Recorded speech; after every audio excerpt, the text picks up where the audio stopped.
राम मंदिर बनवाया गया है, धर्म के प्रति भी ये सरकार और ये पार्टी काफी ज्यादा आस्थावान है और लोगों को काफी इस बात के लिए प्रमोट भी करते हैं कि आपको धर्म के प्रति लोगों को आकर्षण होना चाहिए। लेकिन उसके बाद विपक्ष इस बात के आरोप लगाता है कि ये सिर्फ धर्म में सबको उलझा के रखते हैं। मैं आपसे जानना चाहता हूं कि आप यहाँ अहमदाबाद में रहती हैं, आपकी उम्र 73 ईयर्स आपकी उम्र है, तो कारण अगर हम आपसे पूछेंगे कि क्या कारण है जिसके नाते आप मोदी जी और अमित शाह जी पर आपको भरोसा है, तो क्या बताएंगे आप? कारण ये है कि गुजरात, जब नरेंद्र मोदी शायद 2001 में भूकंप आया तब क्या भयावह स्थिति थी, वो दृश्य हमें याद है। उस स्थिति में से जो जिस तरीके से निकाल के लाए, गुजरात में हर तरह का जो विकास हुआ है, हर क्षेत्र पर, रोड देख लीजिए, रिवर फ्रंट देख लीजिए, एजुकेशन में देख लीजिए, मंदिर, धर्म तो इंसान का एक जीवन जीने का स्तंभ है जो जरूरी है। धर्म से विमुख हो रहे हैं लोग, तो वहाँ उसको वापस लाना है, भावना जगानी है, जो है सुषुप्त हो रही थी उसको जगा के सही रास्ते पर लाना है।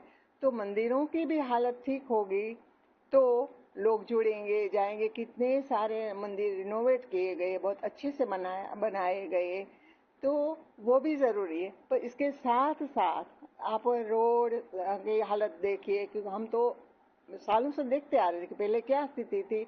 अब सारे रोड का जो ये बनाया है, इसने हर जगह ओवर ब्रिजेस है।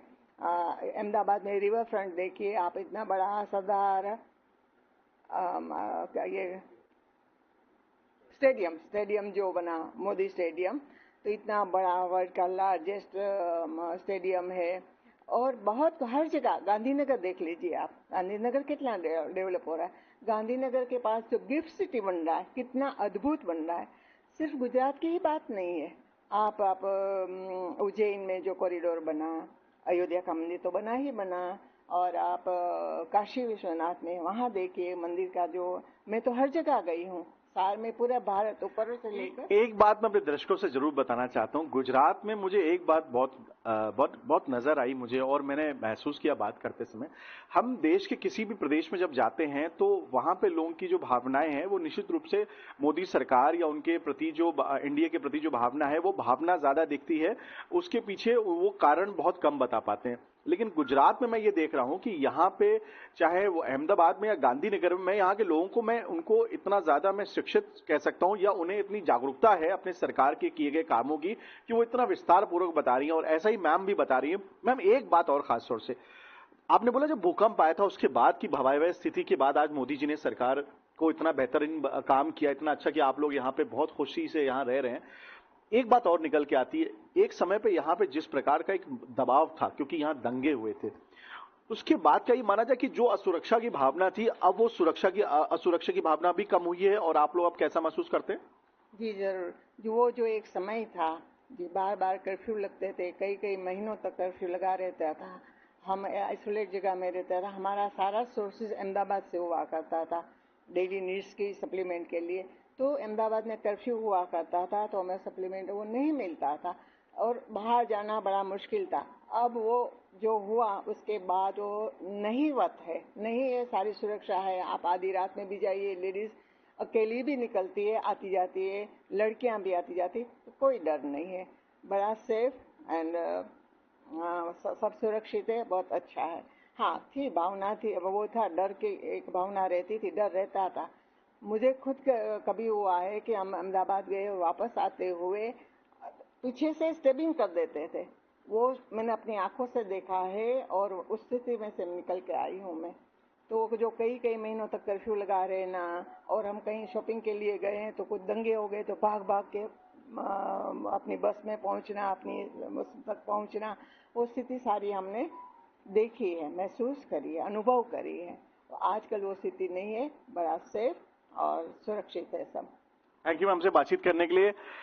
तो जब देश के लोग हमसे जब पूछते हैं कि आमतौर से मीडिया जो है जब वो कोई पॉजिटिव बात दिखाती है तो बहुत जल्दी विपक्षी दल और खासतौर से एक सेक्शन ऑफ मीडिया जो है वो ये बोलने लगता है कि ये मोदी जी के चरण चुंबक हैं या चरण बंधक हैं। लेकिन आप एक वृद्ध महिला की बातों को अगर आप सुन रहे हैं और समझ रहे हैं तो आपको ये महसूस करना पड़ेगा किस स्थिति से गुजरात निकल के आज यहाँ पहुंचा है। तो चलिए इसी के साथ अब आपको लिए चलते हैं राजनांदगांव, जहां पर लोकसभा क्षेत्र में जनसभा का आयोजन किया गया। जनसभा में मुख्यमंत्री योगी आदित्यनाथ भी शामिल हुए। इस दौरान उन्होंने अपना संबोधन दिया और क्या कुछ कहा आपको भी सुनाते हैं। श्री विजय शर्मा जी,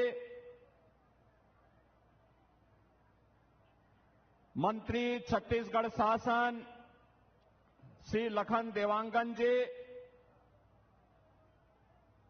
राजेश मुड़त जी, पूर्व सांसद श्री अभिषेक सिंह जी, प्रदीप गांधी जी, श्री अशोक शर्मा जी,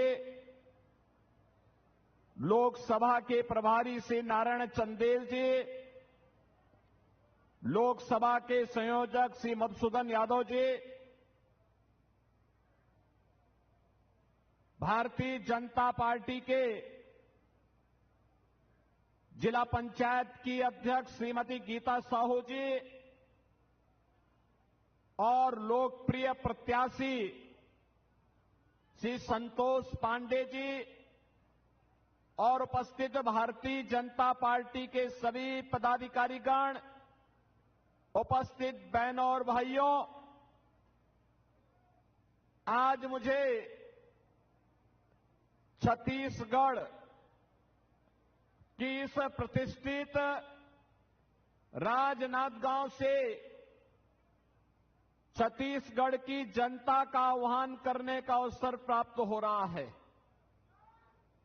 बहनों और भाइयों, आज जब प्रातः में लखनऊ से रायपुर के लिए प्रस्थान कर रहा था तो कुछ पत्रकारों ने मुझसे पूछा कि आज आप छत्तीसगढ़ जा रहे हैं, क्या कहना चाहते हैं? मैंने कहा भाई छत्तीसगढ़िया और सबसे बढ़िया।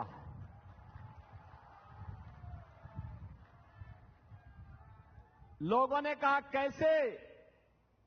मैंने कहा भाई ननिहाल किसको अच्छा नहीं लगता है, और छत्तीसगढ़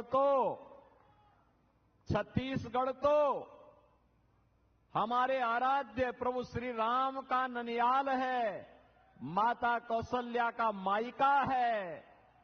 जितने अभिभूत उत्तर प्रदेश वासी और देशवासी हुए हैं, अयोध्या में 500 वर्षों के बाद रामलला के पुनरागमन पर उससे ज्यादा खुशी छत्तीसगढ़ वासियों को है। और इसीलिए तो छत्तीसगढ़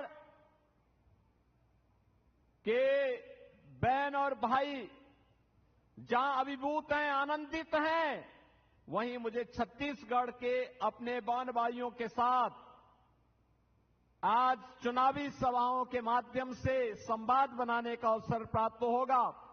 तो स्वाभाविक रूप से जो प्रभु के आगमन पर अभिभूत हो, आनंदित हो, उनसे बढ़िया दूसरा तो नहीं होगा। और इसलिए मैंने कहा छत्तीसगढ़िया तो सबसे बढ़िया। बहनों और भाइयों, छत्तीसगढ़ अपनी पहचान आज से नहीं, हजारों वर्षों से अपनी इस विरासत का संरक्षण करती आ रही है। उपयोग भी कहां किया? सबसे पहले जब अपने स्वयं के अयोध्या से उनको बन के ले जाना पड़ा तो उन्होंने इसी छत्तीसगढ़ की तरफ रुख किया, क्योंकि ननिहाल नजदीक था। और पहले चित्रकूट आए और फिर ही दंडकारण्य होते हुए पंचवटी की तरफ गए। और उस समय भी उनके सामने चुनौती थी, और चुनौती यही थी कि उस समय भी रावण के कुछ राक्षस उस समय इस पूरे क्षेत्र को, यहां के ऋषि मुनि और ज्ञान और आराधना में रत, उस समय की साधना में रत ऋषि मुनियों को परेशान करते थे, वहां के सभ्य समाज को प्रताड़ित करते थे। उनकी सुरक्षा का दायित्व उस कालखंड में हजारों वर्ष पहले प्रभु राम ने अपने कंधे में ली थी कि नहीं, निस्सरहीन करो मही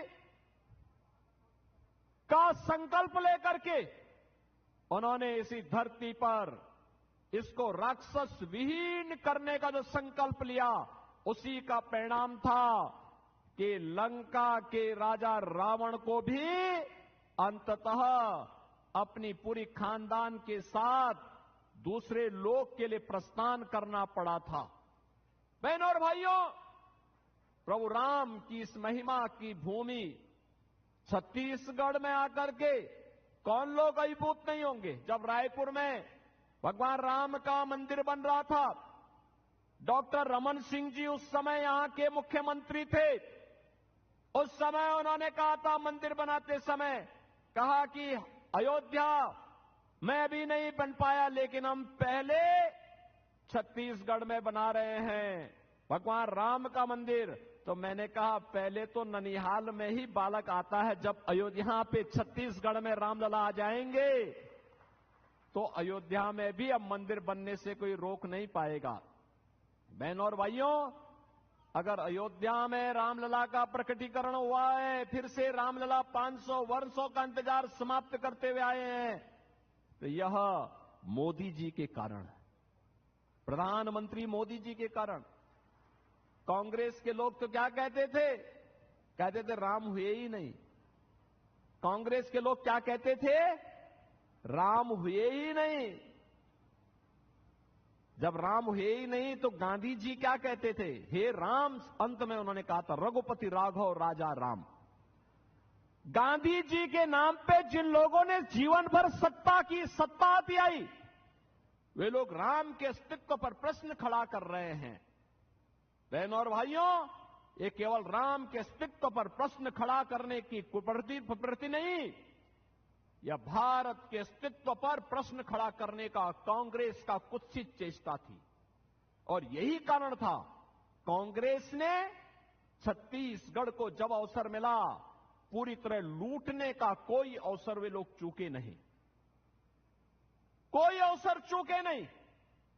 भारतीय जनता पार्टी की सरकारों ने, चाहे वह डॉक्टर रमन सिंह की छत्तीसगढ़ की सरकार रही हो, चाहे वह वर्तमान में श्री विष्णुदेव साय के नेतृत्व की सरकार हो, इन लोगों ने यहां के गरीबों के लिए, पिछड़ों के लिए, वनवासियों आदिवासियों के लिए, उनके उत्थान के लिए प्रधानमंत्री मोदी जी के नेतृत्व में और श्रद्धेय अटल जी के नेतृत्व में जो योजनाएं बनाई थी, कांग्रेस ने अपने 5 वर्ष के कुशासन में ही उन्हें पूरी तरह समाप्त करने का प्रयास किया,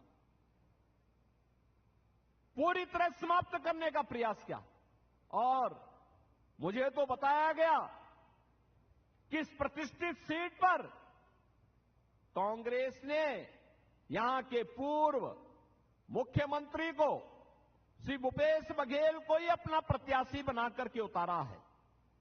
यानी जिनके ऊपर पहले से ही शराब घोटाले का, कोयला घोटाले का, पब्लिक सर्विस कमीशन के घोटाले का, डीएमएफ घोटाले का, गोठान घोटाले का और महादेव ऐप के घोटाले का आरोप हो और एफआईआर भी लॉन्च हो चुकी हो, और व्यक्ति पूरी ठसक के साथ चुनाव लड़ने का दुस्साहस कर रहा है, इसका मतलब वह ये मान के चलता है कि हम कितना भी बड़ा अपराध करेंगे तो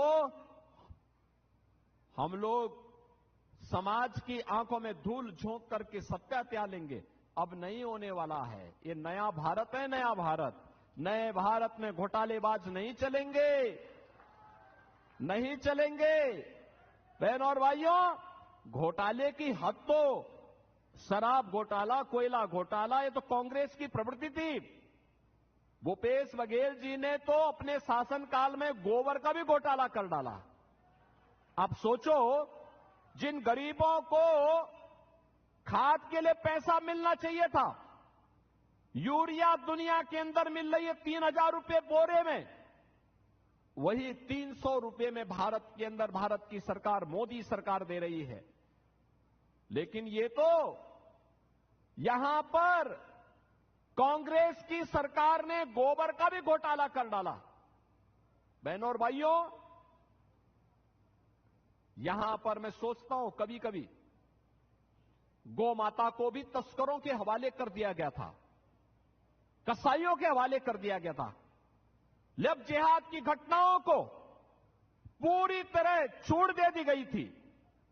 एक सामान्य भुवनेश्वर साहू के साथ किस प्रकार की घटनाएं घटित हुई थी, उसके पिता ईश्वर साहू, छत्तीसगढ़ की जनता का मैं अभिनंदन करूंगा कि उन्हें विधायक बना करके लोगों ने भुवनेश्वर साहू को सच्ची श्रद्धांजलि अर्पित की।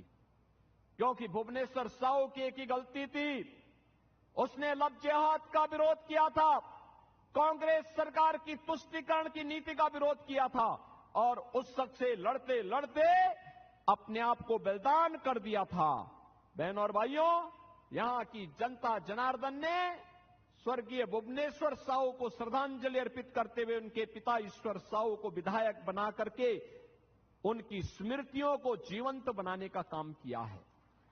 बहनों और भाइयों, ये कांग्रेस घोटाले का नाम है, ये कांग्रेस आतंकवाद का नाम है, ये कांग्रेस नक्सलवाद का नाम है। जिस उम्र में युवाओं के हाथ में टैबलेट होना चाहिए, अच्छी पुस्तक होनी चाहिए, दुनिया को आगे बढ़ाने का जज्बा होना चाहिए, ये कांग्रेस ने उस उम्र के इन बच्चों के हाथों में तमंचे पकड़ा दिए और तमंचे पकड़ा करके भारत के खिलाफ ही उन्हें लड़ने के लिए नक्सलवाद के नाम पर, आतंकवाद के नाम पर, उग्रवाद के नाम पर उकसाने का कार्य किया। बहनों और भाइयों, अब ये देश मोदी जी के नेतृत्व में कार्य कर रहा है और आपने 10 वर्ष में बदलते हुए भारत को देखा होगा, बदलते हुए भारत को देखा होगा। 10 वर्ष में क्या ये कभी हुआ? ये कभी हो पाया? देश के अंदर बहनों और भाइयों, छत्तीसगढ़ की डॉक्टर रमन सिंह जी के नेतृत्व की पहली सरकार थी जिन्होंने 1 रुपए किलो चावल यहां के गरीबों को, यहां के आदिवासी वनवासियों को देना प्रारंभ किया था। और मोदी जी के नेतृत्व की सरकार पिछले 4 वर्ष में 80 करोड़ भारतीयों को फ्री में राशन की सुविधा का लाभ प्रदान कर रही है। कांग्रेस की सरकार के समय गरीब भूखों मरता था, भूखों मरता था, किसान आत्महत्या करता था, नौजवान पलायन करता था, महिलाओं के सामने अपनी सुरक्षा का संकट था। मोदी जी के नेतृत्व में 80 करोड़ गरीबों को फ्री में राशन की सुविधा का लाभ, 60 करोड़ गरीबों को 5 लाख रुपए की स्वास्थ्य बीमा का, आयुष्मान भारत का कवर, हर वर्ष 5 लाख रुपए की। यही नहीं, 50 करोड़ गरीबों के लिए जनधन अकाउंट खोल दिए गए। जो पैसा कमीशन खोरी का कांग्रेसियों की प्रवृत्ति का हिस्सा था, मोदी जी ने जनधन अकाउंट खोल करके उसको पूरी तरह उस पर रोक लगाने का काम किया। बहनों और भाइयों, 12 करोड़ अन्नदाता किसानों को प्रधानमंत्री किसान सम्मान निधि का लाभ, 12 करोड़ गरीबों के घर में शौचालय का निर्माण, 10 करोड़ महिला स्वयंसेवी समूहों को आर्थिक स्वावलंबन के मार्ग पर अग्रसर करने का कार्य। बहनों और भाइयों, 10 करोड़ गरीबों के घर में उज्ज्वला योजना का रसोई गैस का सिलेंडर भी पहुंचा दिया गया। 4 करोड़ गरीबों के मकान मोदी जी के नेतृत्व में देश में बने। उत्तर प्रदेश ने 56 लाख गरीबों के मकान बनाए, लेकिन भूपेश बघेल की सरकार ने 18 लाख गरीबों को छत्तीसगढ़ के अंदर मकान से वंचित किया था, क्योंकि मोदी जी पैसा देना चाहते थे, लेकिन भूपेश बघेल उसको लेना नहीं चाहते थे। इन गरीबों को मकान न मिले, इसका दोष भी अगर किसी के ऊपर है तो कांग्रेस की सरकार के ऊपर है। 2.5 करोड़ गरीबों के घर में बिजली पहुंचाने का काम हुआ, हर घर नल की योजना लागू हुई। बहनों और भाइयों, ये सभी कार्य मोदी जी के नेतृत्व में एक नए भारत का दर्शन, कश्मीर में आतंकवाद की ताबूत पर अंतिम कील ठोकने का काम हुआ, धारा 370 समाप्त हुई। तो 3 तलाक की कुप्रथा को भी सदैव के लिए समाप्त किया गया। और आज तो फिलहाल इस बुलेटिन में हमारे साथ बस उतना ही। नमस्कार।